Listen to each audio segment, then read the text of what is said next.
Good evening, and welcome to another episode of the Grumpy Guy Show. This is episode 33, Where's the Clutch Pedal? Tonight we talk about masks as well as electric vehicles, and this time we're actually praising them. We also have a guest. Hope you enjoy. Good evening, everybody. This is Derek McAllister. And I'm Ryan McAllister. And tonight we've got a special guest, my friend Denise from North Carolina. Hey, everybody. we're laughing because I had a brain fart. Let's just say somebody had a brain fart. Yeah. We just went through one topic. I looked down to see how long we had gone and realized that I didn't start recording. So we're all a bit giggly about that. And Oh, man. yeah, if we On a get scale back to of 1 that to 10, topic. I'd say that my dear-old father has been distracted on a level of 10. Yeah, at least. So, Oh. we'll start with topic number 2. And if we get back to topic What's this number one? 1. So, many people may know about the major backup that was caused on I-95 down in Virginia last week due to a tractor-trailer jackknifing in very icy conditions, which, icy down there is much different than icy up here, as Denise can probably attest to, being from Central New York. Yeah, they don't have a lot of sanding equipment here in North Carolina. Yeah. So, at any rate, one of my thoughts, and it was actually, I'm going to include a link to a Clean Technica article. But my initial thought was, oh my God, that would have been so bad if everybody was driving electric vehicles, because they were there for a very long time. And my thoughts were, well, the batteries are going to die or anything like that. So, that, I don't know if either of you had that kind of a thought, Probably not. It's probably just me. I always have the same thought when I see things like that. And I'm probably just not thinking it through all the way. But I saw a picture where there was people, the cars were backed up on the ramp to get on to I-95. So, I mean, am I just crazy here? But after a couple hours, couldn't you get enough cops together to start backing people off of the ramp? You I mean, would you're think on so. the ramp. You're not even stuck. You know? would think so, yeah. So I don't know. That's the idea. That always pops in my head whenever I see something like that. It's why couldn't the police at some point, hour number 2, I don't know, start blocking off Eventually. the entrance and getting people? How hard is that? Yeah, or at least hour number 10. I don't know. I don't get it. More I like can understand day 5. I can understand when you're already on and you're miles between ramps, right? But you're on the ramp, so can't you just one by one, eventually people will be able to get out? I don't know. I don't get it. Yeah, I completely agree with you. That part of it, I don't understand why they couldn't do something else other than just let them pile up and continue to pile up. I mean, I guess there could have been, people on the ramp that are jamming up things. I don't know. I don't get it. Of course, it could be, too, that, the backup cameras are covered with snow and people don't know how to back up without a backup camera anymore. Yep. Unlike me, who I can't use the stupid thing. Hey, I drive a stick. You guys, I drive a standard car, and it's there's so many people who can't drive the damn thing. They look at me like I'm crazy. Yeah, I wish I could. Really? Is it that weird now? I wish I could find one. Yeah, Oh, a lot of people they kind of say, well, why would you want one? Because I always want one. And well, why would you want one? I said, because driving an automatic, I kind of get lost at times. well, you can have, like, I mean, particularly in snowy, icy conditions, like, to me, I feel like I have more control without needing the brakes and getting those all locked up and everything. Yeah. I mean, right here, I'm down here, there's not really any snow or ice. But yeah, also, if you're towing it behind another vehicle, I guess there's advantages to it being a stick shift. There can be. It depends on how it's designed. Yeah. Sometimes it can actually. Sometimes it's not good for it, but I don't know all the details on that. But I was surprised. Like, I'm surprised at how few people like can drive a stick anymore. It's crazy. Yeah, yeah, it's insane. People think I'm nuts when I say that I took my road test on a standard.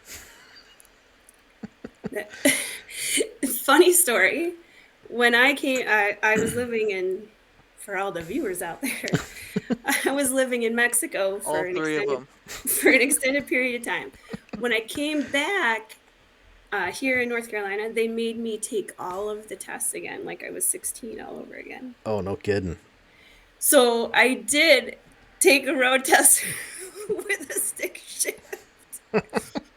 It was just that, I was 40 something years old when I did. When I a, one friend of mine had offered me to use his car because it was an automatic for my road test. But before that, I actually drove another friend's automatic, and I almost got in an accident because I was trying to take off quick, and I reached down for the clutch. I'm like, "Fuck, where's the clutch? Oh my god!" And I like slamming my foot on the floor. He said, "Just put your foot on the gas." I'm like, "Okay." I was completely lost as to what to do. I have a really funny story about that, but it's completely off topic. We're So, all about off topic. Always been like that. okay. So, where do I even begin with this to make it short? Um, so I drove a drag racing car Oh, once, nice. Hmm. and I had never, like, I practiced like doing the burnout and like, okay, this is what you got to do. You got the little button. I had like the little governor button, Hmm. so like I keep the gas to the floor and I press the button. And then when it goes green, I take anyway, so the car finally takes off. It's like the first time I'm ever experiencing it. And it like shocked me. Like I was kind of like I'm pushed back, like thrown back against the seat, and like the car takes off, and it was an automatic, but I had to shift it. That was the what Hmm. they were teaching me to do. At the time, I drove a stick shift. It's so like when I like got shocked, I was like in shock from the car taking off. So my instincts kick in and like, okay, I have to shift. I have to shift. And I'm like, where's the clutch pedal? Like my left foot just automatically looks for the clutch pedal and it finds the brake. Uh-oh. And so, Ruh-roh. so the car takes off and then it like nosedives into Whoops. Ruh-roh. man, it was so bad. People that I didn't even know were picking on me that later that day. Just like other motorhead guys that I didn't that I didn't know that were like friends with my dad and his friends. Yeah. Yeah, it was crazy. Yeah. But yeah, I understand that looking for the clutch pedal. Yeah, Oh, it was we bad. almost got creamed coming out of the high school parking lot. Well, not a Luckily, lot of tailing going on there either. yeah. Luckily it was a oh, I can't even remember what it was. It was a 69 Bonneville. It had something, I think it had like a 405 in it or something like that. So when he said just put your foot down, it took off.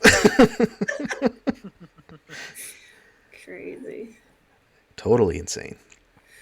All right, so what does this have to do with I-95? Where were we? So I-95.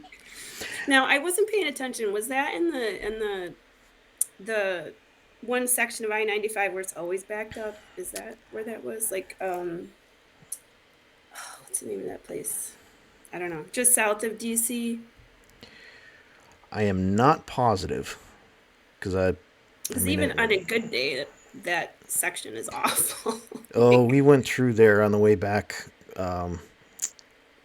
We went down a couple of years ago. It was actually just before the pandemic started. We went down to the NASCAR Hall of Fame and over to Raleigh area to visit Dave Gower. Oh, Yeah, I didn't know you were there, so. I probably wasn't here yet. But so on the way back, I was going to go back over towards Charlotte and then go up that way. And I was like, well, no, Google Maps says go this way, so I'll just go this way. That was a mistake. Bad idea. Yeah, it was close to 4 hours just to get past Washington. I was like, oh man, that's nuts. And people wonder why I like living in Syracuse. I mean, rush hour traffic in Syracuse means it takes you 25 minutes to get through the city instead of 20, you know. I mean, to me that's huge. I work with people that live out in Boston, and you know, one of the ladies, she starts early at 6 like I do.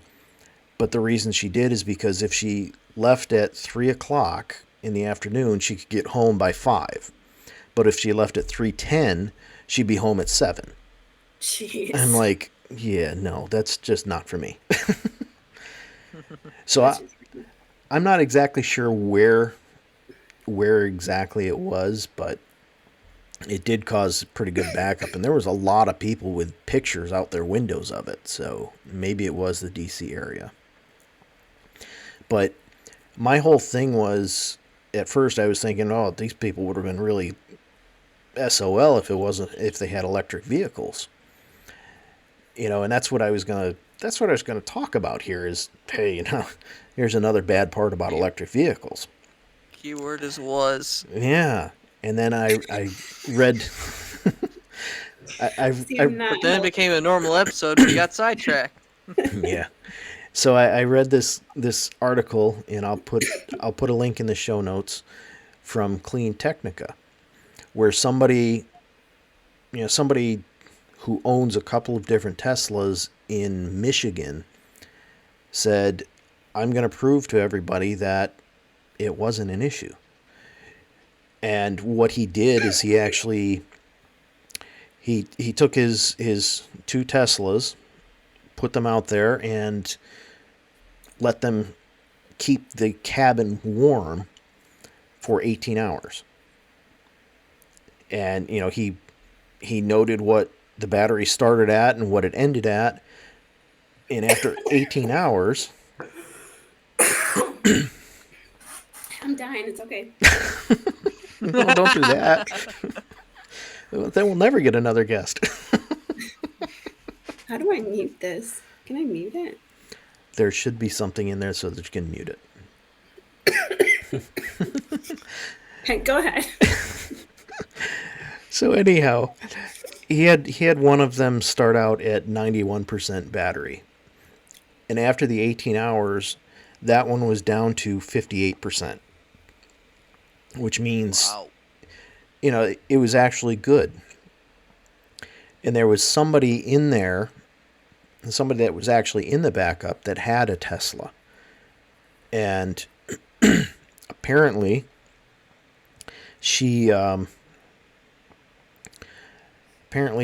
what she did, there's some kind of camp mode or something like that, where you can turn this on and it just kind of reduces a lot of the battery usage for things like, you know, the radio, unnecessary things. And basically she sat there the whole time in her car with a temperature at like 65 degrees.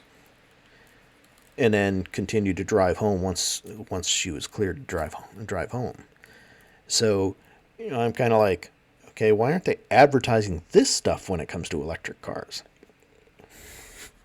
you know, I mean, a complete 360 as to what I was thinking. I was, initially, like I said, I was thinking, oh my God, that would be so horrible to be stuck there in an electric car. But now I'm thinking, oh God, that'd be awesome. Holy crap.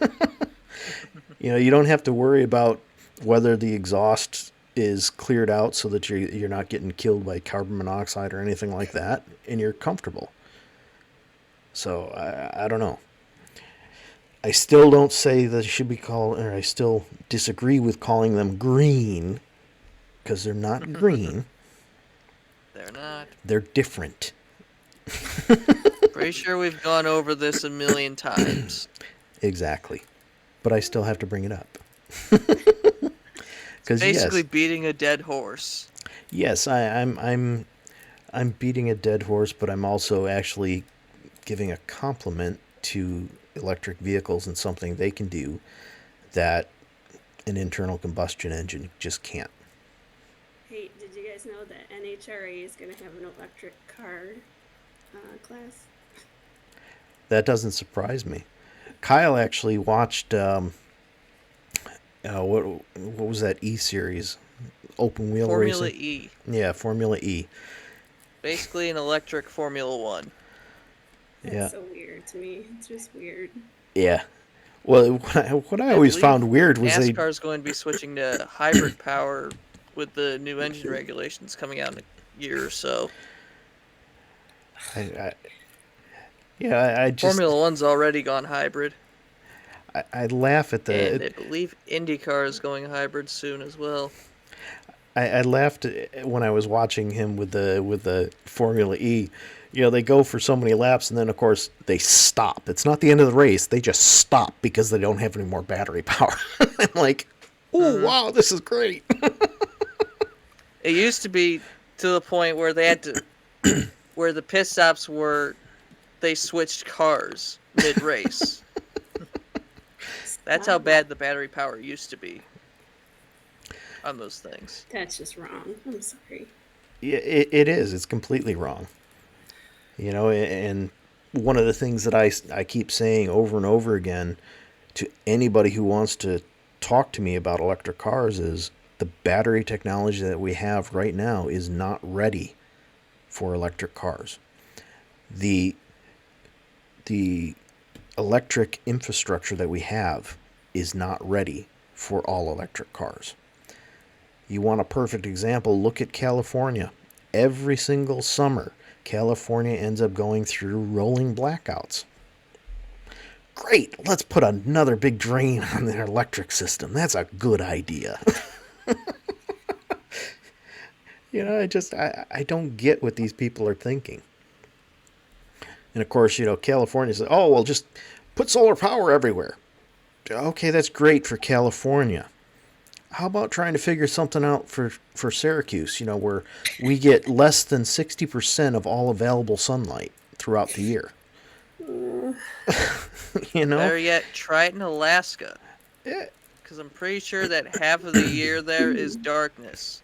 Yes. Like half a year straight. Well, it's not that long, but they do go a very long period where they don't have sunlight. They have dog sleds, Ryan. Yes.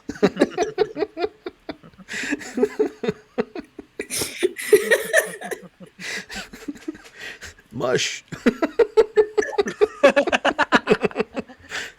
Oh, that's it. Next time we're in the car with your mother, Ryan, I'm gonna when I get ready to go, I'm gonna say mush. Mush. Denise, you got to do it when you're in the car with your son and see what he says. You won't have any idea what I'm talking about. I know, but that'll make it so much funnier. That'll make it so much funnier if he has no idea. Mush! What's wrong with you? Don't worry, it's the podcast. Do I get to whip him? Don't they hit him with something?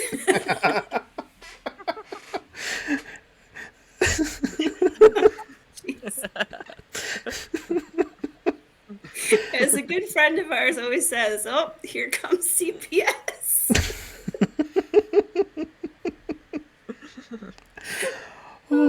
cow.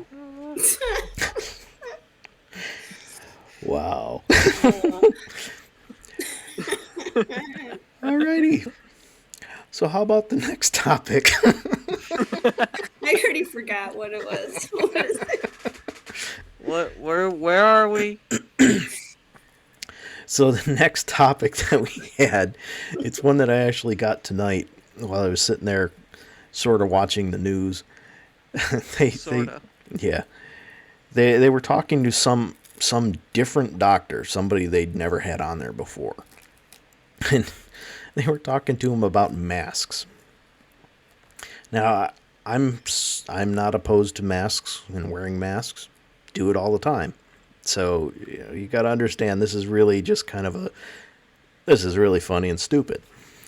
So, he started talking about how wearing a mask is good.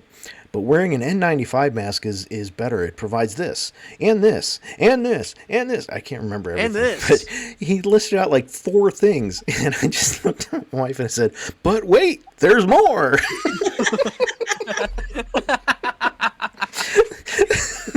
That's all I could think of was, but wait, This, there's that, more. That.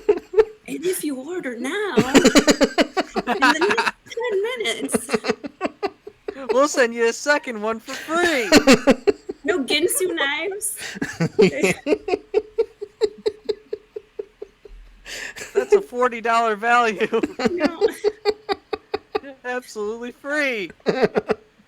Just pay shipping and handling. You must be 18 or older to order. So crazy. Like now they're all about upgrade your mask, use the N95, the KN95. But then when this all started, they were like, oh no, the cloth masks are fine. Because they needed them in the hospitals or whatever. Yeah. And now they're like, oh no, now you need them. Like, okay. Yeah, what I did is I did some research before. Like I bought some quickly because I knew that a mandate was coming, and I did a little bit of research with that. But then, once those started to deteriorate, and I could see the mandate was going to continue, I said, let me do some research. And there was somebody. It wasn't like he's not a scientist, but he did it as a scientific experiment type of thing. On TV. Yeah. I mean, he's not like he's more of an amateur scientist, I guess you'd say. I don't know how to put it, but at any rate, he had equipment so that you could actually measure airflow through different materials. Mm-hmm. And he actually went through and he compared different types of cloth and different numbers of layers and everything. And he found that 2 layers of cotton, like a cotton t-shirt type of cotton, were almost as effective as a standard mask. Not a KN95, but a standard hospital mask. They were almost as effective as that. So I was like, okay. So I went and I found some on Amazon. I got mine on Etsy. Yeah, the first ones I got them. I might have gotten those through eBay. But it was somebody, in the United States that made them. Mm-hmm. And I was like, well, okay, they're pretty cheap. The second ones, I was just like, okay, I really need to get some quality ones, and that place isn't selling them anymore or something. They had a backlog or whatever, but so I got them, and of course, because I don't wear glasses all the time, I'm the only one that can wear them because they don't have that little metal strip in the nose. Yeah. So, oh well. But they're the double layer of cotton, so I'm like, yeah, that's good enough for me. I don't need to wait for more. I'm not looking for Billy Mays. Luckily, I don't usually wear any. Yeah, I get stuck wearing them. Like, it killed me. So hey, new topic. Oh Oh boy, Oh, here we boy. go. So Here we go. so I only started wearing glasses a few years ago, and the only reason I did it is because I'd be looking at my laptop. I look up at the television, and it take like 10 to 15 seconds to be able to focus on the television. So I was like, okay. So I went and got checked, and couldn't just use cheaters because my eyes are different enough so that they wouldn't work. But the lady asked me, well, how far away from your face do you need the focal point? I was like, well, I usually use a laptop. She said, okay. So she set it up. So, anything from like 18 inches to just past my arms, I was fine with. Well, then last year I went to get new glasses because, it'd been a couple of years. I'm like, hey, you're supposed to get it done every year or so. I went too. Okay. So I go in there, and I think I've gone 3 at this point. yeah, well, you're an adult now. You got to buy them yourself, kid. Let's see. So no new glasses until the fall, probably.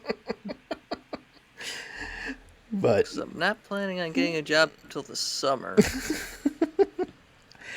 anyhow, Oh man. so it was a different branch of America's Best that I went to. And this doctor was, he was like, oh, well, look, he goes through and, isn't that better? I'm like, yeah. He says, this is what they normally are. This is what your current ones are. This is what the new ones would be. Okay. So I order them, and they come in, and I go in there, and I'm like, something's not right with these things. I'm trying to read stuff. I'm like, I can read it, but what the heck? So then we went to it was our first time going to Texas Roadhouse afterwards because it's right next door. So we're in there, and I'm like looking at the menu. I'm like, jeez, what the? What's happening right now? I'm like in and out. I couldn't read it. So then I was like, I gotta force myself to get used to these stupid things. So after like 3 days, I'm like, I can't use them. I get a headache after 5 minutes. I take them back, and I said, I'm trying to look at my laptop, and I can't see my laptop with these glasses. Oh, well, they're not made for that. They're made for stuff that's close up. So they give me this stupid little card, that they have you check. And I'm like, they say, so hold it close to where it's comfortable. So I've got it like, all right, let me turn sideways so you can see this. I've got it like this, and I'm like, yeah, I can see it now. They go, well, that's how they're supposed to be. I'm like, who the hell does that? Why in the hell would you hold something 6 inches from your face to read it? If I wanted to do that, I wouldn't need the glasses. I could just print it on my eye. I'm like, what? Seriously, people, what's going on here? Yeah, honestly, the last time I went, they gave me some progressives. I just hate them. I can't get used to it, so I just don't even use them. Now when I drive is usually the only time I really want to wear them. And I'm still wearing the very first pair of glasses I ever got 30 years ago. Oh, Like, that's what I've been using to drive with because I just can't, like, I'm sorry, I need peripheral vision. Like, I can't be looking around and see different stuff. Like, I don't like it. Like, if Yeah. I'm driving, I need to be focused, right? Like, I need to be able to, see the same way everywhere that I'm looking. So I'm way overdue to go, but I yeah. think I'm gonna actually ask for just specific glasses for driving, and then like usually for other stuff I don't really need it. Although I do kind of need the bivocal part every once in a while.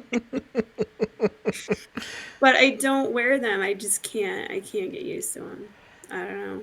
Yeah, it took me a while because whenever I've worn glasses, usually I can wear like sunglasses for a couple of hours and before I get a headache. But It took me a while to get used to them. I'd get halfway through the day and somebody comes over. You having a problem seeing your laptop? No, why? Because you're leaning way in. Oh, okay. Don't get So old, then Ryan. pick them up and put them back on. Don't get old, Ryan. Enjoy your Well, youth.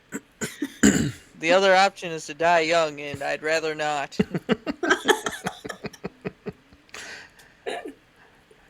I'll take my mother's advice and don't fall apart. Or at least I'll try. Smart woman. Yeah. All right, folks. Well, I hope you enjoyed the show, even though we missed an entire topic. We'll have to... Hopefully we haven't scared Denise off too much and she'll join us again, because it was a lot of fun. Yeah, we'll see. We'll see. Oh, it was a lot of fun, and really that's what my aim is with a podcast, is just to have some fun. Way to release, a way to relax and enjoy some fun conversation and pick on people. And all right, everybody. Thanks for inviting me. Thanks for joining us. Good night. All right. We'll see you.